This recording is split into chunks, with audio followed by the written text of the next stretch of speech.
I've been thinking a lot lately about what we put in and on our bodies. We know how important it is to drink water and to eat healthy. But do you think about what you put on your hair, your skin, your face, your deodorant, lotion, toothpaste, all of those things? What's in those products and how could they be affecting our health? I went to the expert that I've interviewed for many years on this. She is a clean beauty expert and esthetician. She's a product formulator as well. I love that about her because she understands all of these ingredients, exactly what they are and how they help or hurt us. I can't wait for you to hear this conversation with Catie Wiggy. So good to talk to you. I've always learned so much from our interviews over the years, and I'm excited that we get to go a little deeper today and learn a little bit more. And it's not in a real short format TV interview, but we actually get to talk. I'm so excited. Let's deep dive in. Okay, so you're all about clean beauty, which I think is what attracted me to you years ago. Of course, we want what's best for our skin, what's best for being pretty, all of that. But I personally want to know that I'm doing the right thing long term and that what we're putting on our skin is okay for us. Why? How did you get into clean beauty? So it's interesting. My journey started as a teenager with really bad acne, right? Like the kind that was just mortifying in everyday world. I worked with doctors, dermatologists, and I finally found an esthetician back in my college days, and she changed my life and inspired me to get into aesthetics. And so I became a licensed medical esthetician, and I'm an ingredient nerd and just started really studying about the products people are using, what's really working, how does it work on the skin, but also in the skin so that people can see real changes. And so I just started to learn about ingredients working with great brands and product formulators and just dived into the clean beauty segment, which, you know, for me started 15 years ago. And I think clean beauty is a big trend now, but back in the day here in Boulder, it was just kind of granola, a little bit hippie, but I'm so excited to see where it's gone. Well, I think it's interesting because you hear clean beauty, and I don't know that it means the same thing to everyone. To me, and you know me and my brand and my podcast, it's all about health and family and then positive mindset. This falling under that health. I want to know that I am doing the right thing and that I'm not just putting dangerous things chemicals and things on my skin and not just my face or whole body, deodorant, all of those things. And so I love your nerdy side, Catie. I love that you dive deep. I love it that you care about the ingredients. You're a real chemist with how you formulate things and that it's your products, but it's all the other products out there over the years that you've analyzed for me. So let's get into what we need specifically to watch out for in anything that we put on our skin. What do we want to stay away from? Yeah, well, so every day, millions of us reach for products that help clean our skin, our hair, teeth, everything, right? And it's crazy because we're exposing ourselves to 126 plus unique chemicals from those various products. So at any given point, you're really coming into contact with different chemicals that can be toxic for the body. So I always like to look out for the artificial fragrances. Those can be loaded with toxic, harmful chemicals. So looking for things that are fragrance-free, unscented, or that are botanically or essential oil derived from a fragrance standpoint, something really important. There are things like everyone's familiar with parabens. Parabens are very common. You want to look for those in a lot of different products that are mainstream, but also some expensive ones. And parabens, they can be irritating to the body, but there's also studies that show it can land in your breast tissue, leading to breast cancer. So you want to watch out for these things. On top of that, mineral oil, this is something that you think, oh God, this could be really safe, but it's often derived from petroleum. And that is definitely something that can build up in the body and start to become toxic. Wow. Okay. So those are a couple of things right off the bat we can look for and know that we don't want those. Are they hidden in the ingredients? Are these things like, like with food, do you say if there are 20 ingredients and you can not understand a lot of them, you're probably not going to want to go towards those ingredients. That's what I look for in food ingredients. If there are so many and I can't pronounce them, I worry about that. Is it the same theory with skincare? No, it's not. I wish it was that simple, but in skincare, good brands follow what's called INCI labeling standards, meaning the international nomenclature of cosmetic ingredients. That's what INCI stands for. And a lot of these are Latin derived names. And so fruit enzymes, for example, is called fructigo-oligosaccharides. It takes up this huge, listing for your ingredient. And that's one ingredient. It's just fruit enzymes, but it could look really scary. And there are also a lot of acids that we work with, L-ascorbic acid, and that's just vitamin C. So I think if you're looking at ingredients, you can start to feel very overwhelmed in the beauty segment because it is confusing whether or not this is clean or, is this an ingredient name that looks really scary, but is actually a botanical. Yeah. So it's very different from the food industry. Let's talk about ingredients we can look for that are effective, that are doing good things for our body. And, we're talking about skincare. I know that's a lot of what you do, but also deodorant, toothpaste, like you mentioned, there's a whole umbrella of things that I put in this kind of clean beauty area. What other products might you put in that segment? And then let's talk about some of the ingredients that are good that we can look for.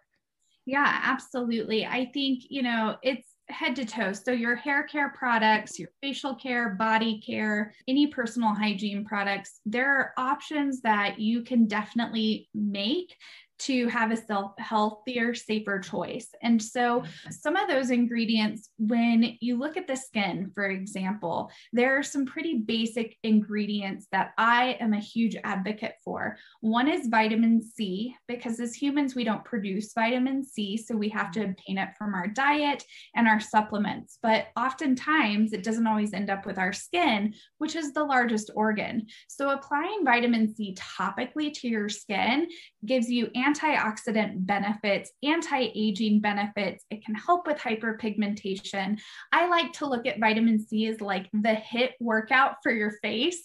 It just does so many different things to give you all these great results. So you want to look for vitamin C, specifically the L-ascorbic acid form, because that is the most effective form that your body can recognize, break down, and utilize. And so you want to look for brands that are disclosing what type of vitamin C they're using, and even better, what percentage. You want to look for at least a 10% concentration to get the best results, all the way up to about a 30%. So that's one area where MyCHELLE is a great line that I've worked with over the years that has prioritized the creation of quality vitamin C for the skin. And Catie, I love it that you work with brands and you have some you endorse, but you're never just pushing those brands. You are so good at giving advice overall as an industry expert. And I appreciate that about you, and knowing that we should look for, like you said, 10 to 30%. I hope everybody has pen and paper right now, because you just said a lot of things that I'm trying to remember. The L-ascorbic acid, vitamin C, between 10 and 30. Did I get that right? Yeah, you got it. Okay. That's just one thing. I know it sounds confusing to people, but you don't have to spend a ton of money. That's another thing I want to talk to you about. Like, I think when it comes to beauty, and working in the TV industry for so long, being on television, I was always thinking, okay, I want to eliminate any acne, things like that. I want to avoid wrinkles. Don't we all? And a lot of people associate high-end brands spending a lot of money with getting better results. Do you need to spend a lot of money on products? And I mean, from hair care to skin care to body care. Do you need to spend a lot of money? Are there some better products on those really high ends? I think it's where you're spending your money. So I'm a huge advocate for going and working with professionals. So whether that's a dermatologist or a medical esthetician, spend your money on those services with those professionals, not necessarily on the product lines, because oftentimes you're just paying for increased margins for these brands. Water costs the same for me as it costs for the next brand. And so there are certain formulations where I'll do a side-by-side comparison formulation, and it'll be $100 price difference. And there's really no reason why. The formulation, the chemicals, when I look at all the ingredients and do the math, you're paying for the brand's name. You're then paying for their marketing, their advertising, their beautiful packaging, but not necessarily the ingredients, the juice that's going to give you the results that you really want. So I look at it as you want to buy quality. You want to buy a product that gives you results. If you're using something that's expensive and it's not working after, a couple weeks, you've wasted your money. It's unfortunate, but true. And that goes with hair care and, a variety of products. You really should see that they're giving you the end results that they promised.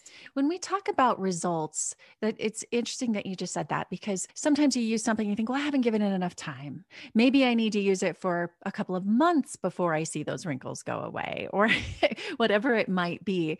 How long do you think you should expect to use a product to where you really feel like, and then how do you gauge, I really am getting something out of this. This is good. And I'm not having to spend a lot of money. How much time and what do you look for in results?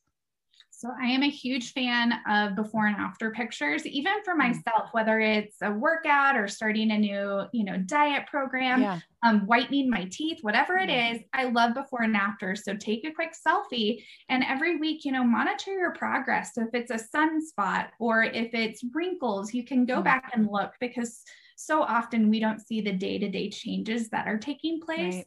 So just documenting that will help you gauge, oh, wow, that spot does look a little bit better. I still see it, but it's improved.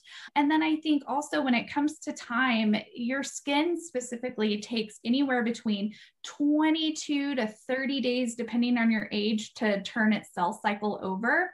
So you need at least a couple weeks to know that, okay, I'm seeing some changes, but really 4 weeks. After 4 weeks, you should start to see a difference in your skin and the overall impact a product is making.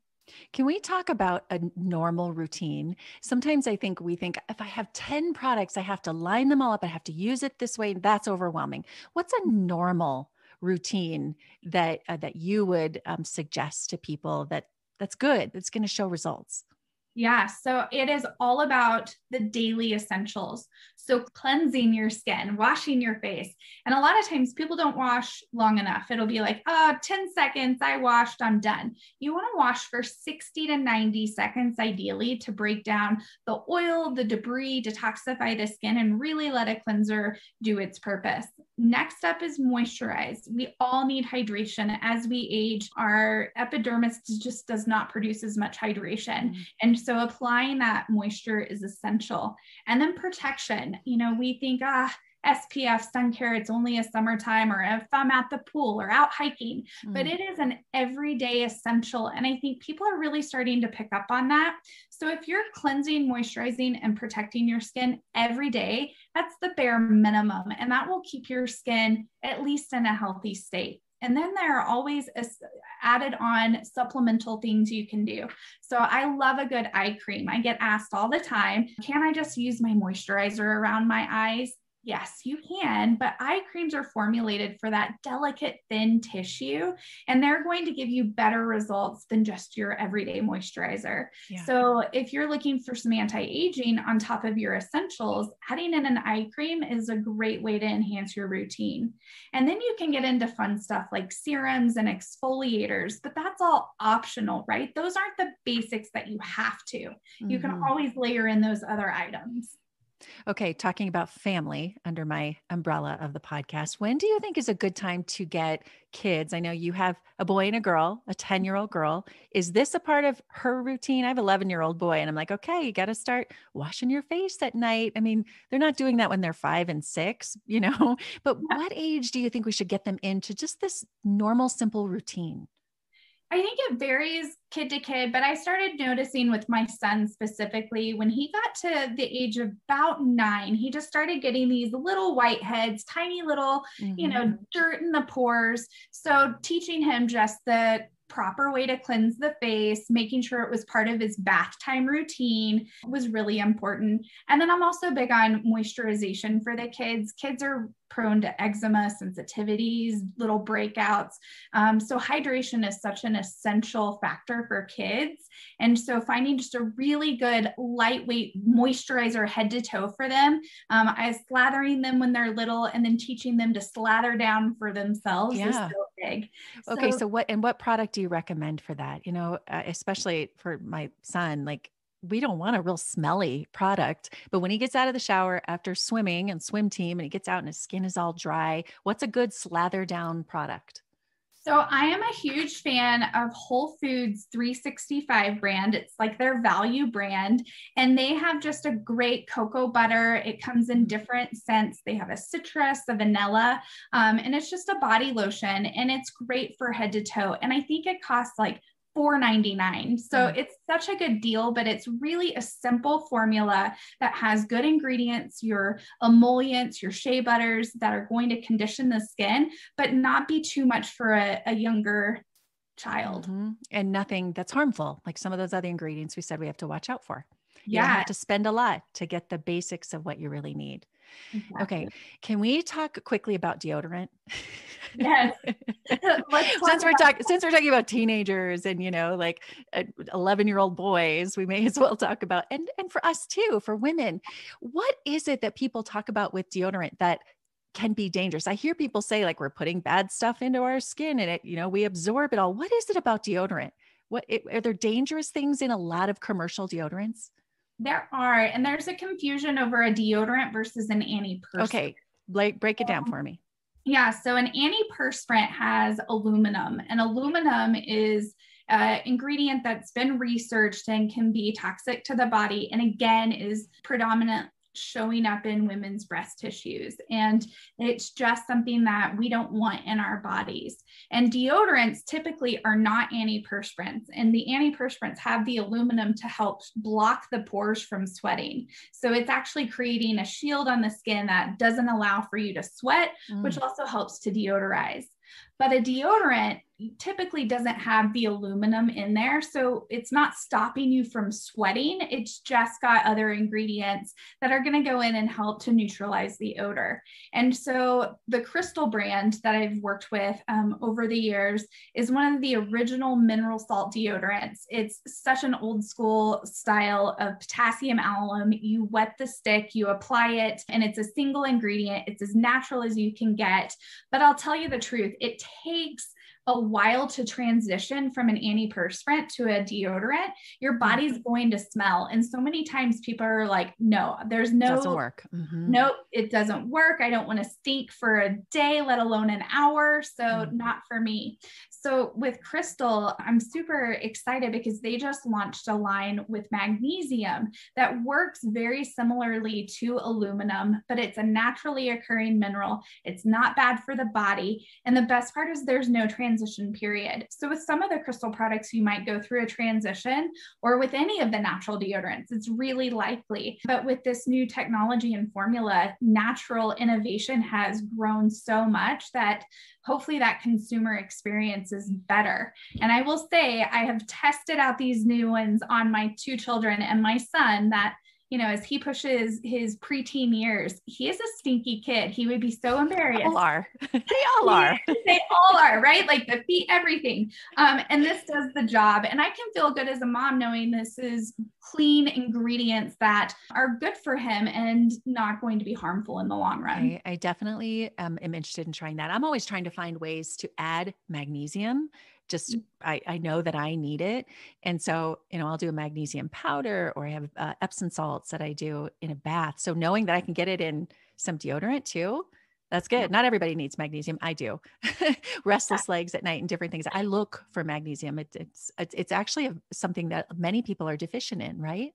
Yeah, it is. And it's such an incredible mineral for the body. And I think we're learning more and more about minerals and botanicals through science that helps us level up to give you a better product. Yeah, I love that. Okay. So what else? We talked about the noise. We talked about all the products out there.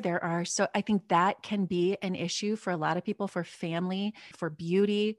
deodorant. I know something though that I wanted to ask you about because I get overwhelmed by this often, and we're in the sun all the time.